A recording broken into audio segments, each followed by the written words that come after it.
Oke, Bismillahirrahmanirrahim. Assalamualaikum warahmatullahi wabarakatuh.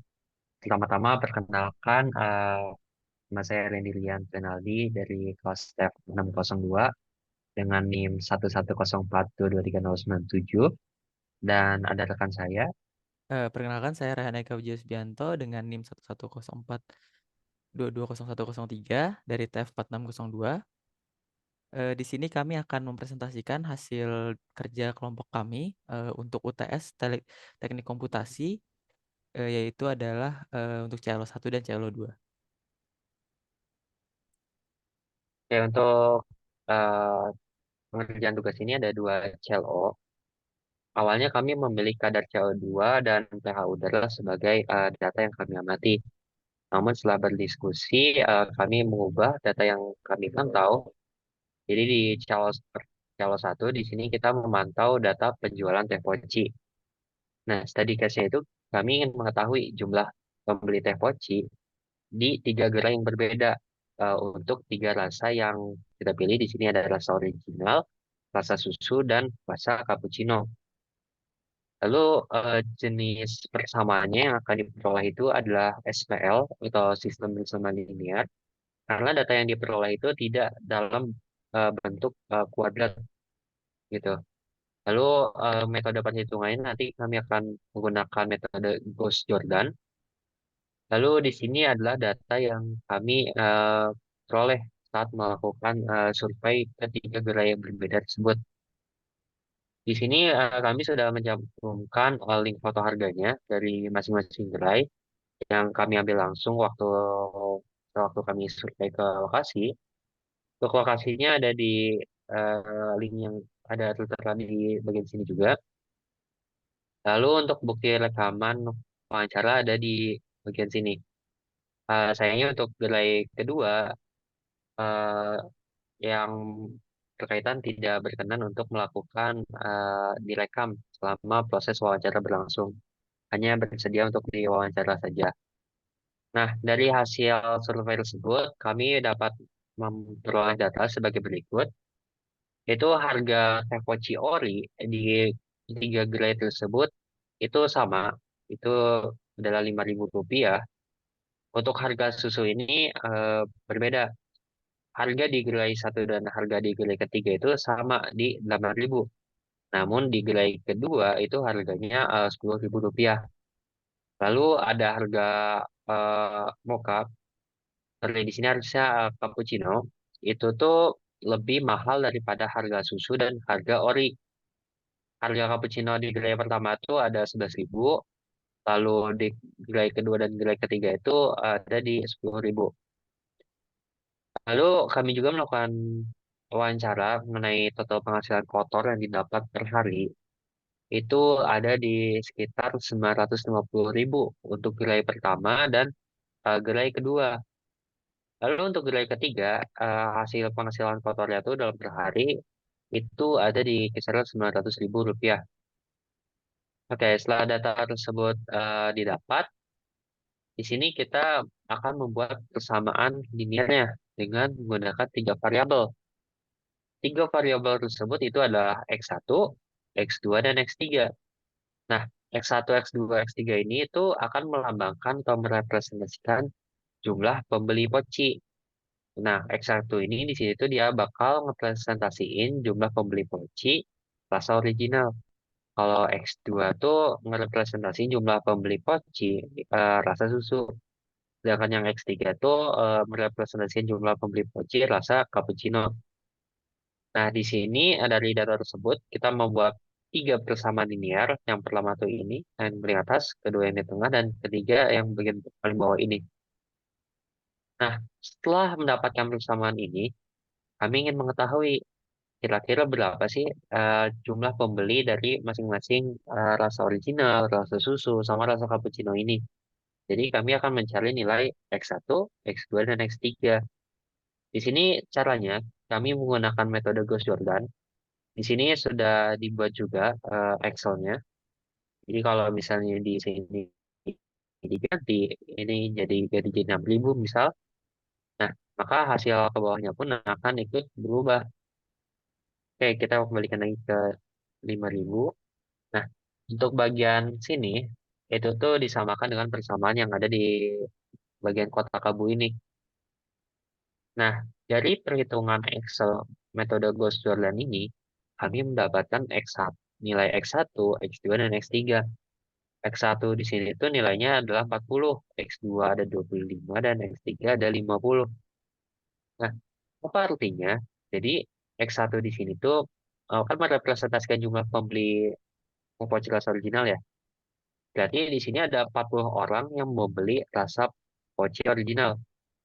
Terus di sini ada 25 orang yang membeli teh poci rasa susu dan ada 50 orang yang membeli teh poci rasa cappuccino. Ini semua perhitungannya itu dalam 1 hari. Oke, setelah didapatkan nilai X1, X2, X3 ini, kami ingin melakukan cross check dengan menggunakan software lain. Di sini kami menggunakan salah satu bahasa pemrograman yaitu bahasa C untuk melakukan perhitungan juga. Nah, mengapa kami memilih menggunakan bahasa C dari sekian banyak bahasa pemrograman atau software yang ada? Dikarenakan bahasa pemrograman C ini kebetulan merupakan bahasa yang kelompok kami kuasai. Lalu bahasa C sendiri ini sudah pernah diajarkan pada tingkat 1 awal-awal perkuliahan. Dan selain itu, bahasa C ini bisa disebut sebagai bahasa yang mudah dimengerti dan cukup sederhana. Untuk source code yang kami gunakan bisa dilihat di link G-Drive ini. Dan sebenarnya di sini udah ada hasil eksekusi programnya. Jadi untuk meyakinkan kita sebaiknya mencoba untuk melakukan running lagi. Oke, untuk codingannya seperti ini. Langsung running saja. Oke, di sini kita diminta untuk masukin total variabel yang nggak diketahui. Di sini itu kita bisa melihat dari data yang kami peroleh, ada 3 variabel yang tidak diketahui, yaitu X1, X2, dan X3. Jadi di programnya kita menulis 3. Lalu di sini diminta untuk masukin nilai dari masing-masing matriks. Cara mengisinya bagaimana? Teman-teman lihat sini, ada 5.000, 8.000, 11.000, dan 950.000. Semua data tersebut akan dimasukkan ke program yang ada di bahasa C. Oke, berarti cara yang pertama tuh 5.000, lalu yang di bagian sebelahnya tuh ada 8.000, 11.000, 950.000. Kita langsung masukkan saja. Oke.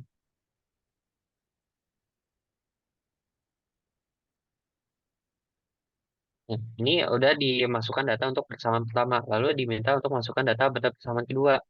Persamaan kedua tuh yang ada di bagian sini. Kita langsung masukkan saja data-datanya. 5.000,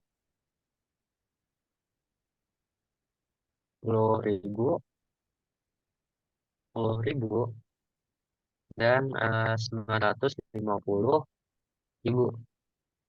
Untuk memasukkan datanya sendiri ini harus hati-hati karena kalau misalnya keliru dalam memasukkan data, programnya harus di running dari awal. Sama ketiganya 5.000, 8.000, 10.000, 900.000. Langsung masukkan saja 5.000, 8.000, 10.000, dan 900.000. Oke, setelah dijalankan programnya, kita mendapatkan 3 solusi. X1, X2, dan X3. Nilainya di sini 40, 25, dan 50. Kalau misalnya kita bandingkan dengan uh, pekerjaan di Excel, itu nilainya sudah sama. Gitu. Ya mungkin Cawa dulu bisa dilanjutkan layar rekan saya. Oke, baik. Eh, untuk CLO2 sendiri, data yang kami gunakan adalah pemantauan penjualan ketupat di Pasar Bendungan Wates Kulon Progo, Yogyakarta. Nah, untuk metode pengambilan datanya sendiri menggunakan metode observasi atau pengamatan yang dilaksanakan pada tanggal 8 April 2024 yang bertepatan dengan H-2 Lebaran Idul Fitri. Untuk lokasinya sendiri bisa dicek di Google Maps di link yang sudah saya disediakan. Nah, untuk variabel yang kita gunakan itu ada dua variabel yaitu X dan Y.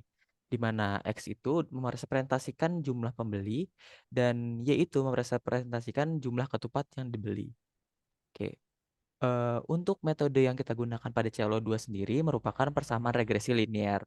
Sehingga kita dapat menggunakan Excel seperti di samping untuk data 1 sampai data 9. Kebetulan ada 9 data yang kita miliki. Kita masukkan X-nya ada 9 pembeli berarti 1 sampai 9. Kemudian Y-nya itu bervariasi dari jumlah ketupat yang dibeli. Nah, eh, setelah semua data dimasukkan, kemudian kita masukkan data-data tersebut ke dalam persamaan regresi linearnya.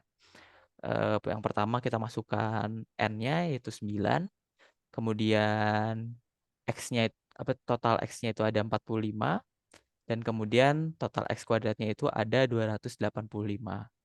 Kemudian untuk total Y-nya ada 350 dan untuk total X kali Y-nya itu ada 185. 1855. Oke. Dan untuk persamaan regresi linear sendiri, kita akan menginginkan untuk menemukan persamaannya. Nah, setelah dimasukkan data-datanya ke dalam persamaan regresi linear, kita menemukan nilai B dan nilai A. Untuk nilai B-nya sendiri kita menemukan 1,75 dan nilai A-nya kita menemukan 30,13889 yang mana kita dapat masukkan ke dalam persamaan yaitu Y sama dengan 30,13889 tambah 1,75X. Seperti dinamakannya persamaan regresi linear, kita juga dapat menemukan grafik yang menunjukkan bahwa persamaan tersebut merupakan regresi yang linear. Seperti gambar pada di samping ini, di mana data yang kita kumpulkan cenderung untuk naik. Nah, untuk software atau metode lain menggunakan perangkat lunak lain, kita menggunakan bahasa C. Alasannya sama, yaitu bahasa C merupakan bahasa pemrograman yang cukup kami ketahui dan juga sudah pernah digunakan pada tingkat 1 dan merupakan bahasa pemrograman yang cukup mudah untuk dimengerti. Untuk source code yang kami gunakan sendiri ada di link Google Drive dan berikut adalah hasil running dari program yang kami jalankan. Nah, mungkin untuk lebih langsungnya kita bisa coba untuk running lagi menggunakan VS Code. Oke. Pertama-tama kita akan masukkan jumlah data yang kita miliki.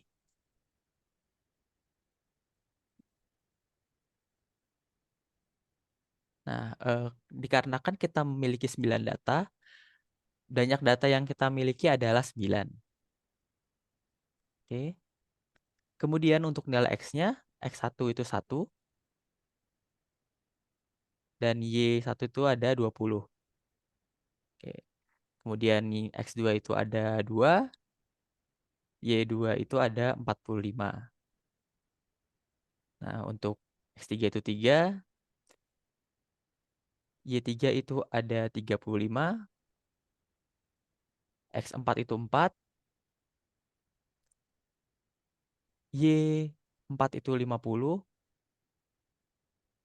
X5 itu ada 5, Y5 itu 25, X6 itu 6, Y6 itu 40, X7 itu 7, Y7 itu 45,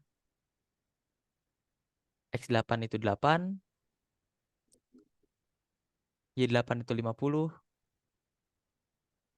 X9 itu 9, dan Y9 itu ada 40. Dalam memasukkan data, perlu diperhatikan bahwa harus berhati-hati karena apabila terjadi kesalahan dalam penginputan, kita harus mengulangi dari awal. Nah, setelah semua data dimasukkan, program akan merunning dan menghasilkan nilai A dan B sama seperti yang kita lakukan di Excel.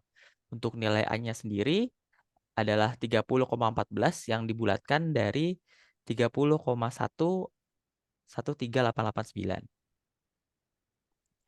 Dan untuk nilai B-nya sendiri adalah 1,75. Yang dapat kita simpulkan bahwa nilai yang dihasilkan dari VS Code dan maupun nilai yang dihasilkan menggunakan Excel itu dapat dibilang sama.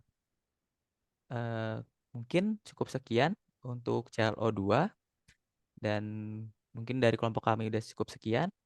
Apabila ada kurang dan lebihnya mohon maaf. Wassalamualaikum warahmatullahi wabarakatuh.